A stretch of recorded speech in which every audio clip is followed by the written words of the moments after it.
नमस्कार। आज बात करने वाले हैं जेम्स और ज्वेलरी की कंपनी के बारे में। जो आप बैकग्राउंड में देख रहे होंगे बेसिकली कंपनी की वेबसाइट्स की इंफॉर्मेशन है। मैं स्टॉक स्पेसिफिक लर्निंग की बात करने वाला हूँ। ना कोई स्टॉक को लेकर के रिकमेंडेशन करता हूँ, ना कोई एडवाइजरी करता हूँ जो आप स्टॉक खरीदो या बेचो या रखो। ये आपकी मर्जी है। हम केवल स्टडी का पर्पस रखे हैं क्योंकि मार्केट में जो पब्लिक इंटरेस्ट जुड़ा हुआ है, जहाँ से भी मैं ट्राई करता हूँ वहाँ पे थोड़ा सा लर्निंग की पार्ट्स को लेके आए। जो learning as a BSc, as N S and some authenticated data जहाँ पे बेनिफिशियरी पे मिलता है, हम उसी डेटा को आपके सामने रखने का प्रयास करते हैं। ना कोई रिकमेंडेशन, ना कोई advice, only on learning is the main purpose for this channel. चलते हैं हम अब आगे स्टडी की तरफ। स्टडी में हमने कंपनी का नाम लिया है मोती सन्स। बेसिकली ये कंपनी जेम्स ज्वेलरी, और आपके आसपास हमने देखा होगा और हम भी देखते होंगे, जो कि ज्वेलरी और जेम्स वाले आइटम में डील करती है कंपनियां। तो इसकी क्या पोटेंशियल्स हैं, क्या बिजनेस मॉडल है, क्या इसकी मार्केट में जो स्ट्रेटजिक है वो क्या किस तरह से कामकाज करती नजर आती है कंपनियों के बारे में, आज हम इसी कंपनियों के बारे में डिटेल्स में समझने का प्रयास करेंगे। जहां पे हम कंपनी की फंडामेंटल, टेक्निकल और सेंटिमेंटल, इन तीनों को कंबाइन करते हैं तो निकलती है करंट मार्केट प्राइस। उस पर भी थोड़ा सा हम लर्न करने का, फोकस करने का प्रयास करेंगे। आखिर क्या क्या एक्सपेक्टेशंस है लेकर लेकर और क्या क्या पोटेंशियल निकल के आई है मार्केट को लेकर। सबसे पहले चलते हैं कंपनी की एक नज़र डालते हैं बुक्स के ऊपर, और वो कहती है कंपनी की बुक वैल्यू है जो वो है 33 रुपये के आसपास। सीधा सीधा इसकी इंट्रेंसिक वैल्यू है कितना, 61 रुपये के आसपास। अब आते हैं दूसरी तरफ पोटेंशियल की। पोटेंशियल क्या कहती है, पोटेंशियल है करीब 25% के आसपास। और इंडस्ट्री के पोटेंशियल की बात कर रहा था, और इंडस्ट्रियल के पोटेंशियल के बेसिस पे इस कंपनी अर्थात मोती सन्स को पोटेंशियल मार्केट को लिया है 50.5 का, अर्थात इंडस्ट्रियल के पोटेंशियल से इनको पोटेंशियल ज्यादा मिलती नजर आती है। पहला फैक्टर। दूसरा फैक्टर, जो डेट्स इक्विटी की अक्सर बात होती है, जो कंपनी के पास कोई डेट्स तो नहीं है, बहुत ज्यादा डेट्स टू इक्विटी तो नहीं है, इसमें यह नजर आती है कंपनी 0.34% के आसपास की कामकाज करती है डेट्स इक्विटी। अर्थात इसको क्या माने, एवरेज माने, नहीं माने, डेट्स फ्री माने, ये तो आपकी मर्जी है, इसको हम समझने का प्रयास करेंगे। हाँ, एक चीज पे मैं फोकस करता हूं, ये है करंट रेशियो। ये करंट रेशियो है करंट एसेट्स करंट लायबिलिटी का रेशियो। इसमें यहाँ पे कंपनी का 3.37 अर्थात 3 गुना से ज्यादा यहाँ पे इनका रेशियो निकल के आती है। यहाँ पे क्या निकल के आती है, यदि डेट टू इक्विटी रेशियो नहीं है तो इनका करंट पीरियड में काफी सारा लायबिलिटी बनती नजर आती है। अब आते हैं अगले पैदान पे। अगली पैदान कहती है जो आरओसी, जो हिस्टोरिकल डेटाबेसिस कहती है, वो क्या निकल के आती है, वो निकल के 16.6। आरओई की बात करें तो निकल के आती है 13.9, और ईपीएस की बात करें तो 3.27। ठीक है, इन सब के पीछे ये सब क्या बात कर रहे थे हम, फंडामेंटली और हिस्टोरिकल डेटा, क्योंकि ROC, ROE, EPS historical properly data, और सारे के सारे historical data. As on date the face value of the company is 10 rupees, और कंपनी का कोई डिविडेंड का पार्ट आज तक रहा नहीं, इसको मैं करता हूं कट। और प्रोमोटर्स होल्डिंग करीब करीब 66% की holding promoters, rest holding is the public, अर्थात 34% के आसपास का। प्रमोटर की अच्छी बात यह है कि प्रमोटर ने अपनी पोजीशन को कोई होल्ड नहीं, मतलब प्लेस नहीं किया है। और अब आते हैं मार्केट प्राइस, जो कि मार्केट प्राइस हमने क्या कहा, fundamentally, technically and sentimental. Sentimental अर्थात लेटेस्ट न्यूज को लेकर के बात करें, उसको लेकर के जो निकल के आती है वो है तो सेंटीमेंटल, उसमें निकल के आती है। मुझे इसका ना एनिमेशन बड़ा अच्छा लगता है, इसलिए मैंने आपको सामने रखने का प्रयास किया। दोस्तों, मुझे वीडियो एडिटिंग वगैरह नहीं आती, इसलिए मैंने इसको थोड़ा सा आपके सामने रखने का प्रयास किया है। तो यहां पे निकल के आती है क्या, करंट मार्केट प्राइस 166, जो कि 166 क्या है, 166 है प्राइस टू बुक वैल्यूज 5 गुना के आसपास। कहां से, बुक वैल्यू से। अब आते हैं नेक्स्ट पैदान। नेक्स्ट पैदान क्या है, इसके बारे में थोड़ा सा डिटेल समझने के लिए, डिटेल के लिए क्या आती है, एक नजर डालते हैं कंपनी की इंफॉर्मेशन पे। कहती है कंपनी 1997 में बनी थी, अक्टूबर 97 में। Moti sons jewellers limited sales gold, diamond and Kundan, अर्थात आपको पता है ना Kundan, jewelleries as well as other jewelleries product. The company sell silvers, platinums and the other metals. इसके बारे में हम समझने का प्रयास करते हैं आखिर क्या क्या पोटेंशियल मार्केट को लेकर है और वो क्या दर्शाती चाहती है। अब चलते हैं कहाँ पे, एक नज़र डालते हैं इसके वेबसाइट्स पे। वेबसाइट्स में इसके पास क्या क्या है उसमें देखा जाए। इसके पास कुछ ऐसे ब्रांड्स अर्निंग की बात करते हैं, डायमंड्स अर्निंग की बात करते हैं, सॉलिटेटेड अर्निंग की बात करती है, ऑफिशियल्स बियर वेयरिंग की बात करते हैं, डेली वियर, ये मतलब ये एक इयरिंग्स की बात, इयरिंग्स वाले प्रोडक्ट हैं यहाँ पे। इसके साथ ब्रेसलेट के प्रोडक्ट है, मतलब देखा जाए तो इसके पास ये सब चीज़ें कि बस ब्रांड की बात करूँ तो क्या क्या ब्रांड्स हैं इसके पास, क्या क्या प्रोडक्ट बेचती है कंपनियाँ। डायमंड, ऑफिस वियर, पेंटेंट्स, उसके बाद डेली वियर्स पेंडेंट्स बेचती है। इक्वा कलेक्शंस, मुझे ज़्यादा इसमें आइडिया नहीं है क्या क्या ज्वेलरी के अंदर आती है क्योंकि मैं इसे बिलोंग नहीं करता हूँ। कहती है कस्टम मेड किड्स के लिए बनाती है और पेंडेंट्स सेट बनाती है, अर्थात इसको हमने एक नज़र डालने का प्रयास किया। इसके बारे में इसके वेबसाइट्स पे देखिए, इसके पास ब्रेसलेट और ये सारी चीज़ें। मैं कोई किसी कंपनी के प्रमोशंस या एडवर्टाइजिंग नहीं कर रहा हूँ, हम केवल इस कंपनी के पोटेंशियल को समझने का प्रयास करता हूँ आखिर क्या क्या प्रोडक्ट इनके पास निकल के आती है और इसका मार्केट में, स्टॉक मार्केट में पोटेंशियल क्या है। अब आते हैं कहाँ पे, मार्केट पे। मार्केट में आए तो मार्केट में हमारे पास ये निकल के आते हैं, market current price is the higher. अभी ये मैं मार्केट में अक्सर क्या करता हूँ बताया ना, इसको कट कर देता हूँ। क्यों? क्योंकि ये जो प्राइस है ना ये बनती है 3 शब्द से। वो शब्द क्या है? फंडामेंटल, टेक्निकल और सेंटिमेंटल। और इसके बाद मिलती है करंट मार्केट प्राइस। अब आते हैं इसके पीछे, और पीछे क्या कहती है, 52 वीक की हाई 246, लो 87, अर्थात क्या कह सकते हैं इसको, 8 त्रिक 24, 3 गुना से ज्यादा, नियरली अबाउट 3x। एक बॉटम से लेकर के एक हाई तक में कितना, 300% जंप। यदि बॉटम पे लिया, सोचिए इतना तो गोल्ड में बेनिफिशियल नहीं होता, गोल्ड के बजाय गोल्ड के स्टॉक में बेनिफिशियल है, नजर आती है। इसीलिए हमने एक स्टडी किया था, ऐसे कुछ ऐसे स्टॉक्स होते हैं जो ना आपको उस प्रोडक्ट में स्पेसिफाइड ना इन्वेस्टमेंट करके उसकी स्टॉक इन्वेस्टमेंट में इतनी सारी बेनिफिशियली पोजीशंस बना के देती है, मौका देती है। अब आते हैं, नज़र डालते हैं इस कंपनी के बारे में। जेम्स ज्वेलरी एंड वॉचेज बनाती है। 1 साल की चार्ट हम लेने का प्रयास करते हैं। 1 साल की चार्ट में क्या निकल के आती है? 1 साल की चार्ट में ये निकल के आती है जो इसका पोटेंशियल्स क्या थी, ये लगातार एक ही प्राइस के आसपास लगातार ट्रेड करती नजर आई पूरे साल में। ऐसा कभी नहीं है तो साल में से गिरावट कड़ी पोजीशन थी या फिर बिकवाली वाले पोजीशन था। इसको यही एक बेस लेते हैं, बॉर्डर लाइन कहते हैं। और इसका जो रेजिस्टेंस की बात करूँ तो 1 साल का रेजिस्टेंस इसका ये निकल के आता है जहाँ पे भी पहुँचने की उम्मीद फिलहाल नहीं देखने को मिलती, क्योंकि यहाँ पे आसपास गई नहीं, अभी निचले लेवल पे कामकाज करती है। यदि मार्केट इसके बेसिस पे आधे के आसपास भी कामकाज करती नजर आ सकती है ना, तो मार्केट, ये सोचिए, मार्केट फिर पोटेंशियल की तरफ भागता नजर आएगा। क्या इसका फंडामेंटली सपोर्ट करती है, उसी लेवल पर सपोर्ट करती है। यहाँ पे लेटेस्ट अपडेट में 27 तारीख को आया था, जो कि क्लोजिंग ऑफ विंडो की बात कर रहे हैं, जो कि जुलाई में होगा। उसके बाद कोई इन्फॉर्मेशन नहीं थी। कॉर्पोरेट एक्शन में डिविडेंड का कोई पार्ट है नहीं, डिविडेंड बोनस डेराइटिव का कोई पार्ट नहीं है कंपनी में। अब आते हैं सीधे रिजल्ट के बाद। रिजल्ट की पार्ट में क्या निकल के आती है, जहाँ पे स्टॉक में एक नजर डालते हैं चार्ट पे, और चार्ट हम देखने का प्रयास कर रहे हैं। चार्ट में क्या पोटेंशियल थी, चार्ट में एक सस्टेनेबिलिटी और गिरावट वाली पोजीशन जो थी यहाँ पे देखा जाए तो ये क्या, इस प्राइस के आसपास क्या हुआ, मार्केट बार बार आती है, इसको ये आकलन किया जा सकता है। इसके बाद देखा जाए इस प्राइस के आसपास बार बार मार्केट मूवमेंट किया है, और इस प्राइस के आसपास भी मार्केट, उसी के आसपास मार्केट रहा है बार बार। अर्थात इनकी 3 तरह की लाइन हम लूँ, इसमें इस जोन से जैसे निकला थोड़े दिन के लिए सर निकला, अब इस जोन से जैसे निकलेगा ना तो फिर इस जोन के बाद निकलने के बाद मार्केट इस जोन के लिए आसपास जा सकती है, ये इसका एक्सपेक्टेशन है मार्केट। अब मैं इसका रिजल्ट की तरफ नज़र डाल देता हूँ एक नज़र। रिजल्ट में क्या कहती है इसके बारे में, जहाँ पे स्टैंड लॉन डेटा कहती है 100, यहाँ पे फैक्टर हिसाब से देखा जाए तो करीब कितना, इसमें सिर्फ रिवेन्यू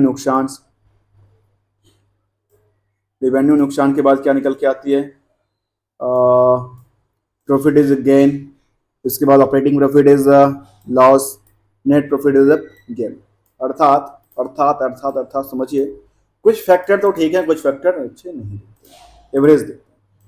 अब इसका डेटा क्या कहता है, हिस्टोरिकल डेटा कहती है मोती सन्स का जो 2022 के बाद देखने को मिली। क्वार्टरली डेटा की तरफ ध्यान दें तो क्वार्टरली डेटा आती है जो कि 22 में 114 करोड़ था, वो 117 करोड़ होते हैं।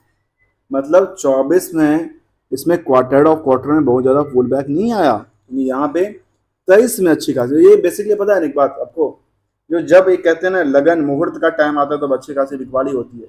मुहूर्त कब कब आता है ये बड़ा मायने रखता है क्वार्टर के लिए, जेम्स ज्वेलरी वाले आइटम्स के अंदर। जहाँ पे देखने को मिलता है, यहाँ पे इस जो अक्टूबर दिसंबर वाला क्वार्टर होता है उसमें क्या क्या आती है, उसमें आती है दिवाली, उसमें आती है और फेस्टिवल्स, उसमें आती है लगन मुहूर्त। इसमें क्या होती है, इसमें पुल बैक होती रहती है, इसमें बिकवाली की प्रेशर बढ़ती रहती है। उसके बाद थोड़ा सा डाउन होता है, क्योंकि मार्च वाले में जनवरी टू मार्च में थोड़ा सा कुछ लगन का पार्ट्स होता है, कुछ मुहूर्त का पार्ट होता है। लेकिन चलते हैं सेल्स की तरफ। सेल्स के बाद नेट प्रॉफिट कितना है, 11 करोड़ के आसपास, जो कि पिछले पीरियड से सेम है और इससे अच्छा परफॉर्मेंस करती नजर आती है। ईयरली डेटा क्या कहती है, ईयरली डेटा कहती है जो 2019 में था 323 करोड़ का, वो हमारा होता था डबल तो नहीं है, लेकिन तो 423 223 को देखा है तो 446 होता है, लेकिन 446 का बदला 417 पे आसपास, अर्थात डबल नहीं कह सकता इसको, 1.80 के आसपास, 180% के आसपास का जंप कह सकते हैं। नियरली अबाउट, मैं कोई कैलकुलेटर फिलहाल यूज नहीं करता हूँ, जो भी ओवरली अंडरस्टैंडिंग की पर्पस है वो उसमें लेने का प्रयास करता हूँ। अब आते हैं अगले पार्ट कहती है करीब 32 करोड़ का प्रॉफिट, और इससे पहले देखा है तो 32 करोड़ का प्रॉफिट कभी नहीं होता। तब ईयरली ट्रेड पर ग्रोथ दर्शाती नजर आती है कंपनियां की यहाँ पे बेसिस। इसके बाद हम समझने का प्रयास करेंगे किसके बारे में, थोड़ा सा पार्ट लेने का प्रयास करेंगे डेटर्स के पार्ट। यहाँ डेटर्स के पार्ट में बड़ा अच्छा है, क्योंकि यहाँ पे क्या होती है, सेल्स हैंड टू हैंड होती है ना, ये हैंड टू हैंड सेल्स होती है, तो एक दिन का डेटर्स पीरियड है। और इनके डेटर्स क्या है, एक दिन का डेटर्स क्या निकल के आती है, एक दिन का डेटर्स कितना है, 1 करोड़, कुछ भी नहीं है, ठीक है। 400 करोड़ में 450 करोड़ में 1 करोड़ का डेटर्स रहा, क्या रहा, कुछ भी नहीं रहा। अर्थात इनकी पता है, मुझे लगता है एक दिन में इनका 1 करोड़ का सेल्स होता है, ऐसा है। तो 365 दिन में 365 करोड़ तो हो गया नॉर्मली, और यदि लगन मुहूर्त हो गया तो फिर उनके हिसाब से, और मतलब ओवरऑल इस दुकान या इस बिजनेस को लेकर के 1 करोड़ का इनका सेल्स निकल के आती है हर दिन का, एक एवरेज देखा जाए तो, और एक्सेप्ट द मुहूर्त और लगन को छोड़ दिया जाए। इसके बाद कुछ और एक्सपेक्टेशन की तरफ देखें, जैसे कैश क्या निकल के आती है, इनके पास कैश क्या है, कैश इनके पास करीब 1 महीने से ज़्यादा पड़ा हुआ था, 33 करोड़ के इनके पास कैश पड़ा है, कैश एंड कैश इक्विवेलेंट, इनके कैश में और बैंक में पड़े होते हैं। अब आते हैं कहाँ पे, इनका रेशियो भी, जो कैश फ्लो रेशियो है वो भी एक अच्छा सा 30% के आसपास, 30 के आसपास निकल के आती है।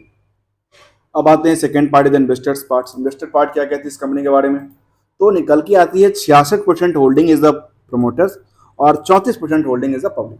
नंबर ऑफ शेयर कितना है इस कंपनी में, नंबर ऑफ शेयर होती है 639, अर्थात 10 करोड़ के आसपास की नंबर ऑफ शेयर है।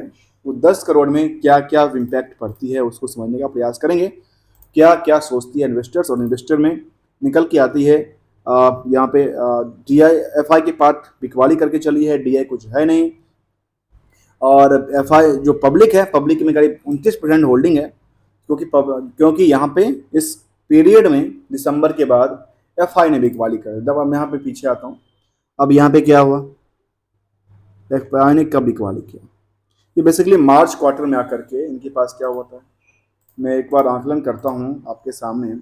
दिसंबर तक तो इनके पास ठीक पोजीशन थी, 31 मार्च से पहले इन्होंने क्या किया, अपनी 3% पोजीशन को बिकवाली किया। चार्ट देखिए, अब जैसे बिकवाली से पहले का प्रेशर क्या था, लगातार स्टॉक बढ़ती नजर आई थी। यहाँ पे जैसे मैं इसको आंकलन करूँ थोड़ा सा, यहाँ पे क्या हुआ, लगातार एक बढ़ती हुई पोजीशंस थी मार्केट को। अब मार्केट में कब बिकवाली किया, मार्च के आसपास बिकवाली किया, तो देखिए मार्च में क्या हुआ, 20 मार्च तक के दौरान में 20 मार्च तक जो बिकवाली किया है FI ने, और यही FI का प्रेशर क्या हुआ, मार्केट को सतर्क कर। यहाँ पे क्या हुआ, मार्केट में बिकवाली किया किसने, FI ने, और FI की पोजीशन किसको मिला, FI की पोजीशन लिया किसने, वो लिया DI ने, सॉरी पब्लिक ने, DI ने कुछ खरीदारी किया नहीं इसमें, तो सबके सब कहाँ बटन चला गया, पब्लिक के पास। पब्लिक में क्या था, पब्लिक की मेरा एक इंटरेस्टिंग टॉपिक ये है, जो यहाँ पे हमें पब्लिक के साथ डिटेल मिल जाती है, तो पब्लिक में ऐसे कौन से बड़े लोग थे। पब्लिक में नॉन इंस्टीट्यूशन के अंदर देखा जाए तो यहाँ पे कितना परसेंट, करीब करीब ये देखा जाए तो 22% के आसपास, 23% के आसपास कौन है, ओनली ऑन इंडिविजुअल, जो कि 2 लाख और 2 लाख से ऊपर के इन्वेस्टमेंट में है, अर्थात इंडिविजुअल्स अकाउंट में है शेयर। कोई बड़ी कंपनी के पास नहीं है, कोई बॉडी कॉर्पोरेट के पास नहीं है। तो यहाँ पे 23%, 28, 32, 23% होल्डिंग इसके पास है। और इस 23% को रन कौन करता है?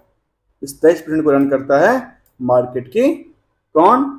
जो बड़े इन्वेस्टर्स कहलाते हैं। बेसिकली वो ट्रेडिंग पर्पस के लिए रखे होंगे, वो ट्रेडिंग पर्पस के लिए अलग अलग अकाउंट में रखे होंगे, जिसको बस ट्रेडिंग पर्पस के लिए ट्रेडर्स के पार्ट्स को कह सकते हैं उसको।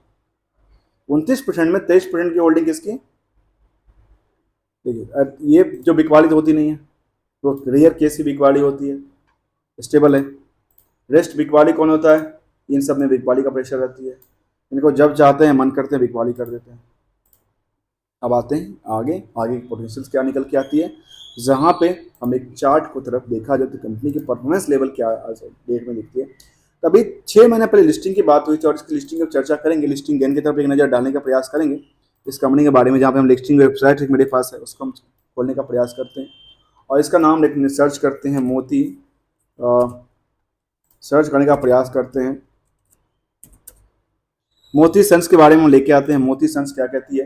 तो मोती सन्स जो ज्वेलर्स जो लेके आई थी आईपीओ, उस आईपीओ में इसके पास हुआ क्या? अब देखिए इस आईपीओ में जिन लोगों ने पैसा लगाया आज तक उनका क्या हुआ। आईपीओ कितना क्या था? 55 रुपये का। लिस्टिंग कितना पे होता है? इशू साइज 151 करोड़ का। और लिस्टिंग कितने पे होती है? 109 रुपये। अर्थात कितने की प्राइस की डिफरेंस? 98%। मान लेते हैं इसको 100% का क्या होता है? गेन होता है। कितने दिन में? ये था टाइम फ्रेम की मैंने कट कर दिया, टाइम फ्रेम है 20 से लेकर एक सप्ताह में, एक वीक में 100% का गेन आती है मार्केट से। तो क्या आईपीओ अच्छा है या नहीं है? बाकी मार्केट में कुछ उतार चढ़ाव चलती रहती है और आज तक भी डेटा देखा जाए तो उसमें 200% की जंप है। कब से? 26 दिसंबर को इसका लिस्टिंग हुआ था। 6 महीने में अभी भी 202% का जंप है। किससे? इससे आईपीओ प्राइस, ना कि लिस्टेड प्राइस। अब लिस्टेड प्राइस की भी चर्चा करें। लिस्टेड प्राइस जिन्होंने लिया होगा, लिस्टेड प्राइस से भी करीब 82% और 65% का जंप हो चुका है 6 महीने के दौरान। यहाँ पे ये इसका पोटेंशियल निकल के आती है, यहाँ की मार्केट इनकी पोटेंशियल की तरफ नजर आती है। कंपनी का नाम था मोती सन्स ज्वेलर्स, जिसपे हमने थोड़ा सा स्टडी करने का प्रयास किया, जिसकी मुझे एनिमेशंस वीडियो और इनके जो प्रोडक्ट है उस पर मुझे अट्रैक्शन बना कि इमेजेस को लेकर के मैं वहाँ की और नहीं कह सकता। इनकी जो फंडामेंटली था उसको हमने समझने का प्रयास किया, जहाँ पे फंडामेंटली इसका दर्शाता है। साथ में इसकी फिलहाल ऐसा लगता है कि कुछ दिनों से लगातार जो पोजीशन था उसी के आसपास बार बार उसी के आसपास आके खड़ी होती है, आसपास बार बार उसी प्राइस के आसपास खड़ी होती है, मतलब वहाँ से दोबारा चलती है, उस पर आती है दोबारा चलती है, आती है दोबारा चलती है। तो ये था इसका प्रोग्रेसिव मार्केट को लेकर के। दोस्तों वीडियो अच्छा लगा तो लाइक शेयर सब्सक्राइब करना ना भूलना और thank you so much for joining here. हम अभी एक नज़र और डालते हैं कहाँ पे? इसके बल्क पे। और वो 18 जून के यहाँ पे एक बल्क ट्रेडिंग हुआ था 18 जून को, जिसमें बाय और सेल के लिए किया था काम। और नियरली कितने के बेनिफिशियल हुआ था? केवल एक, कितना था? 83, 1 पैसे को लेकर के उन्होंने क्या किया? बाय किया, पहले सेल, मुझे लगता है पहले उन्होंने सेल किया होगा, नहीं उनके 2-4 कितना पे पोजिशन। 18 जून को उन्होंने 4 ऑर्डर लगाया। 18 जून को 4 ऑर्डर था। पहला ऑर्डर था इनका बाय का 183.82, फिर उन्होंने लिया, अर्थात इनकी सेम प्राइस के आसपास देखने को मिलती है, मतलब सेम आसपास उन्हें 4 ऑर्डर लगाया, 2 खरीदारी का 2 बिकवाली का, मतलब 1-1 पैसा का को लेकर के उन्होंने कितने शेयर को? 4 लाख 5 लाख शेयर को उन्होंने बिकवाली किया था लंबे। इसके फाइनेंशियल में एक नज़र डालें, जहाँ पे फाइनेंशियल यहाँ पे डेटा चार्ट बन की आती है। यहाँ पे कोई सब्सिडी कंपनी है नहीं, आगे चल के सब्सिडी कंपनी हो सकती है। इनका सेल्स देखिए, सेल्स किस हिसाब से ग्रो करती है, इनके एसेट्स किस हिसाब से ग्रो करती है और प्रॉफिट की पार्ट को ग्रो करती नजर आती है। दोस्तों कोई रिकमेंडेशन नहीं है किसी स्टॉक के प्रति खरीदने बेचने को लेकर के, कंप्लीटली लर्निंग पर्पस और हमने इसको समझने का प्रयास किया, चाहे वो चार्ट बेसिस का हो या आप 6 महीने के एवरेज वैल्यू के आसपास का। एवरेज देखिए मैंने एवरेज के आसपास किया था ना, अभी एवरेज के आसपास कामकाज करती नजर आती है कंपनियाँ। ऐसे 1 महीने के चार्ट को देखकर 1 महीने के चार्ट में कहाँ एवरेज थोड़ा सा गिरावट देखने को मिला है। Thank you so much for joining here.